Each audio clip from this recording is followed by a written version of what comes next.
2009년 4월 9일 이스라엘에서는 아주 중요한 선거가 치러집니다.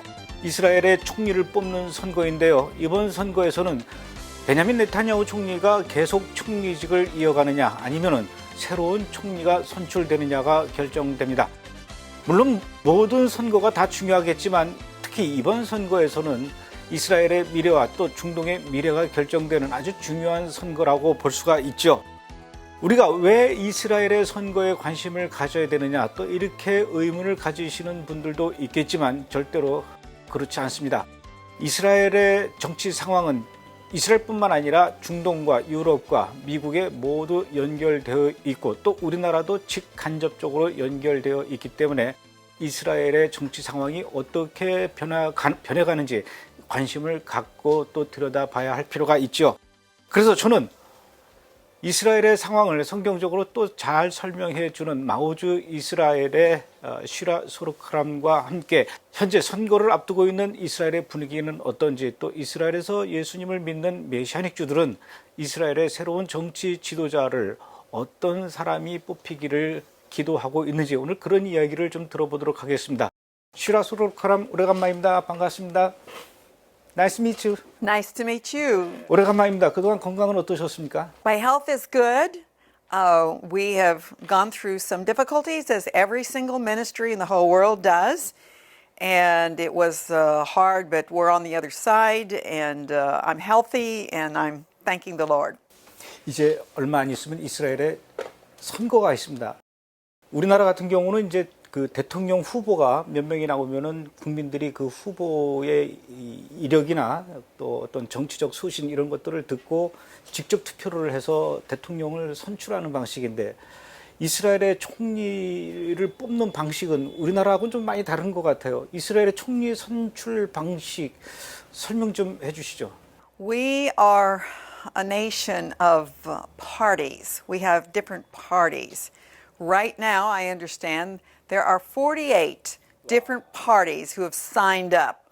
Of course, most of them will not make the 3.5% border where you have to have at least 3.5% of the population to vote.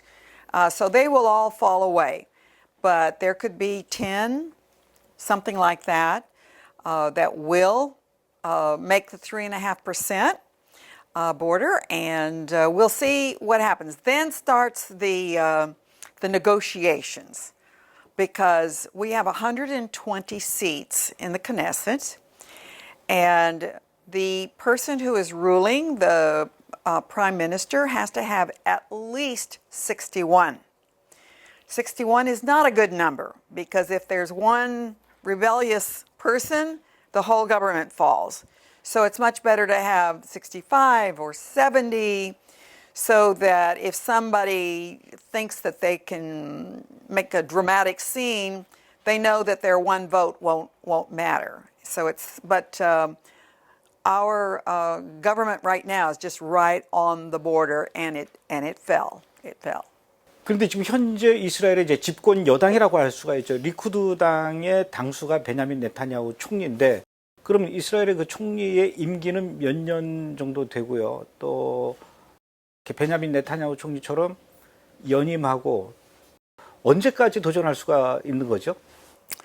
As far as I know, there's no limit. All he has to do is get voted in and able to make a party or bring together enough parties to make 61 votes in the Knesset. So he has been prime minister. I think that there's few people who would argue that he hasn't done a good job. He's done a good job in foreign affairs. He's got the ability to be strong, and yet to make concessions. He's brought in a lot of Arab nations that are talking to him, at least in the closet. But it's in the newspapers. He went to this country, he went to that country, and slowly the Arab nations are really opening up to Israel in a way that I've never seen in the 50-some years that I've lived in Israel. This is really, and this, you have to hand it to this man who has the genius to be able to pull these people together. Now, why is this important? Because as the Arab countries are drawing closer to Israel, and even the Muslim countries in Africa, Europe is getting more anti-Semitic. There's more and more talk about Jews living in France, Germany, even England, who are thinking of immigrating to Israel because it's just dangerous. And now in Argentina, a rabbi was attacked in his own home. So the world is very dangerous to Israel. And then it's really interesting to think about how the Arab nations are warming up to Israel. And I'll just say one sentence. The reason they're warming up to Israel is because they are very, very afraid of Iran. And the only nation that can stand up in the Middle East to Iran is Israel. 물론 베냐민 네타냐후 총리가 일을 잘했기 때문에 국민들이 또 연임할 수 있도록 아무리 일을 잘했다 하더라도 그렇게 10년 이상씩 권력을 유지하다 보면은 자동적으로 뭐 문제가 생길 수도 있는 거 아닙니까? 왜냐하면 지금 안 그래도 베냐민 네타냐후 총리 같은 경우에 부정부패로 기소를 하느냐 마느냐 이런 상황인데. I believe that the reason that Netanyahu has been able to serve as long as he has, he's been really strong and very adept at working with all of the dangers around Israel. The problem is, as we know, mankind is fallen. And when a person is in a powerful office for a very long time, he tends to loosen his care about what he's doing and what people might even think, because he's so powerful and he's so used to having his yes men around him that he loosens his moral, I think, values. So it's a very big deal for Israelis right now. They say, look, we have nobody like Netanyahu that can do the things that he's been doing in foreign affairs. But the more we keep hearing about the corruption here in the country, with all kinds of people and all kinds of things, I mean, just everywhere you look, there seems to be shadows of, it's not like he hasn't killed anybody. It's just that it seems like there's bribery going on. There's favors. One of them is even kind of funny. One of the charges that he took too many cigars from a wealthy donor, and really most Israelis don't care how many cigars he got. But when you hear more and more and more and more and more, and his wife also is involved in this, spending government money for what she should have been spending privately. It's not any one great big thing as far as we can see, but it's just a pile of things. So this is going to be one of the major things that the Israeli public think about. Yes, we like what he's done in foreign affairs. Okay, so he seems to be corrupt, quite corrupt. What shall we do? What shall we do? Shall we keep him or shall we go for somebody else? That's the big question in this coming election. 만약에 이번에 선거에서 베냐민 네타냐후 총리가 총리직을 물러나게 된다. 그렇게 되면 구속될 수도 있습니까? Yes, there is a possibility that he will be arrested. It looks like the charges against him will come right after the election. If he is charged, then there's a good chance that he will have to resign or they'll just, kick him out. So there are new people, new parties, General Gantz and our old friend Lapid of a sort of a centralist party.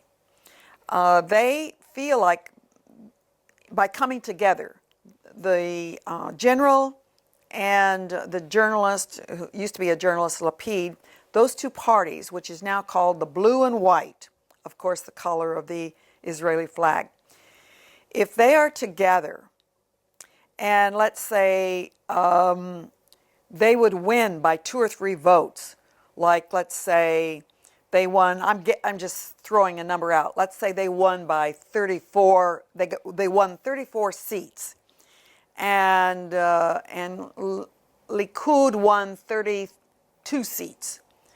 Then by tradition, the president of our country would then give the blue and white the opportunity to form a government. Now what they're banking on is that if they win and Likud doesn't win the most seats, that Netanyahu will leave.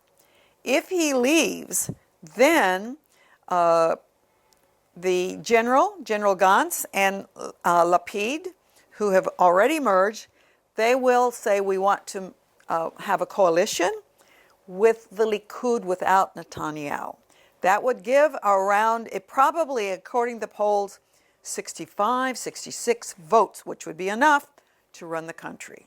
그런데 지금 베냐민 네타냐후 총리의 이제 상대 쪽 야당 후보가 라피드하고 베니 간츠 이 두 후보가 이제 연합을 해서 베냐민 네타냐후 총리와 격돌을 해서 그 만약에 베니 간츠하고 라피드가 승리를 하게 된다.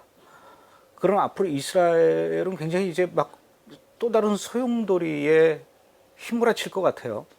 They are going to divide the premiership. They will take the length, which is supposedly 4 years, and for 2 years, a little bit more than 2 years, Gantz will be the prime minister, and after that, Lapid will be the prime minister. That is the deal right now. There will be more of a push, I think, possibly for a peace treaty with the Palestinians. And of course, we have to include in this conversation Trump. They are bringing a plan for peace, a plan for two states and for two peoples. So, in other words, Judea and Samaria would become a Palestinian state. That looks as to what Trump has in mind. Okay, again, from the point of view of a believer, we know the verses like in Joel, where God brings a curse on those who divide my land. It says, those who divide my land, God will curse. We don't want Trump to be cursed because he's done more for the believers than any president in my lifetime and maybe ever. He has done so much. He is against abortion.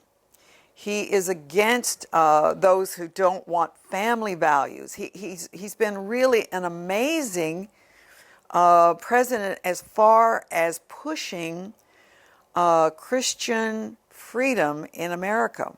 Now, if he divides up Israel with his son-in-law, Kushner, it won't be good. It won't be good. However, even if he brings a plan of dividing up the government, I repeat what I said at the beginning. I think the Palestinians will not accept it because they want all of Israel. They don't want just Judea and Samaria. So I think that the Lord has hardened their hearts because it makes no sense. They could have had their own country for the last 50 years if they had just said, yes, we'll lay down our terrorism. We won't fight you anymore. We'll take this land, and Israel would have helped them economically. Oh my goodness, they could have had a land just like Israel. But no, see, there's something down deep, and I really believe God has hardened them so that they will not accept Kushner's and Trump's plan for peace. So I don't know if there'll be a whole lot of changes. There might be an attempt to clean up the corruption within the country. That would be a good thing, because corruption is not pleasing to God. It's not. He says so.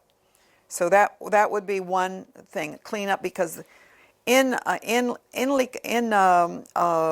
Lapid's party and in the general, there's a basic feeling of ethics there that would be good for the country. 저도 그렇고 우리 브래드 TV 시청자들도 그렇고 이스라엘의 정치적 미래, 안보를 위해서 기도를 하고 싶은데 이번 총선에서 어떤 후보가 총리가 선출돼야 될지 잘 모르겠습니다.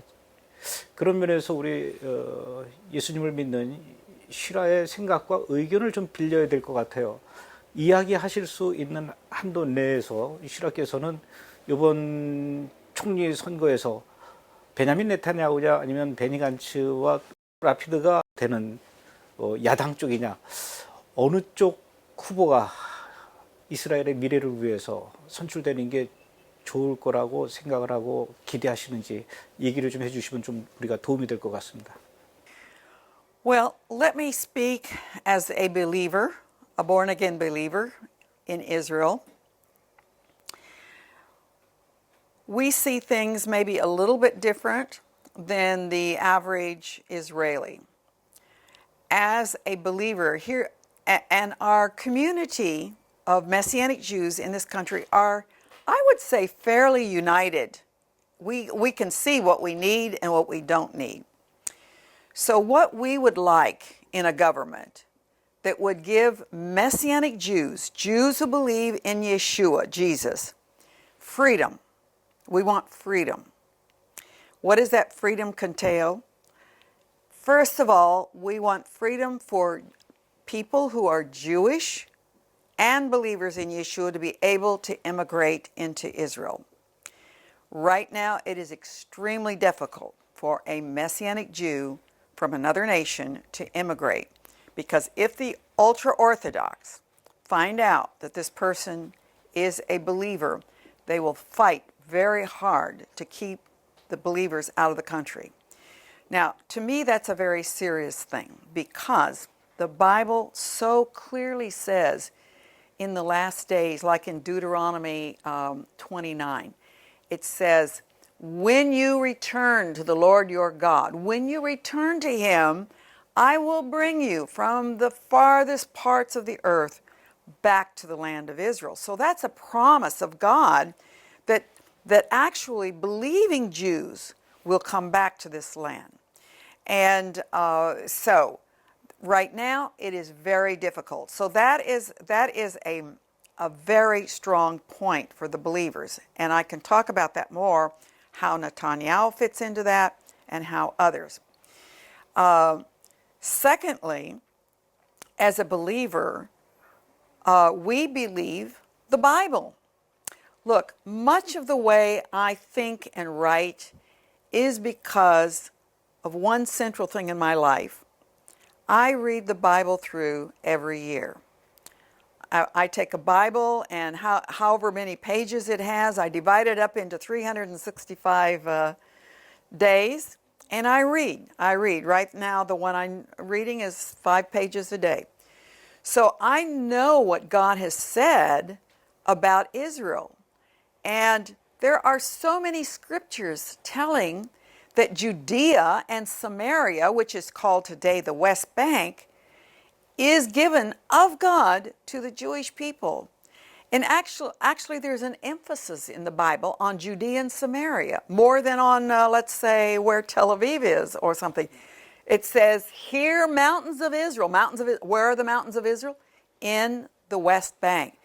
Your people are coming home to you. So all of the Jewish people who have been able to settle in the West Bank, in Judea and Samaria, I believe is an act of God. Now, those on the left side of our Knesset members, they want peace with the Palestinians. How is there going to be peace? By giving them Judea and Samaria. The deal is, though, I'm not so worried about that because I've been here over 50 years. Every single American president and a bunch of the European rulers, they were going to make peace. They were going to have peace. They were going to have Israel give back land to the Palestinians, and the Palestinians would make peace with Israel. 50 years. Every single president who has come into office, he was going to be the one to make peace. Not a single one has been able to do it. So actually, if the coming election did bring in some of the centralists and central left, not the far left, the Arabs, they said they're not coming in, they're not going to work with anybody. So if we had a centralist government and not Netanyahu, and they said, okay, we're going to make peace with the Arabs. We're going to give them Judea and Samaria. I really believe all these years God has hardened the hearts of the Palestinian rulers. Just hardened them. They have not wanted to make peace with Israel at all. What they want is to destroy Israel. So that's why you have Hamas in Gaza, and you have the PLO in the Palestinian Authority and all that. They want to destroy Israel. And so whatever you offer them, they won't take.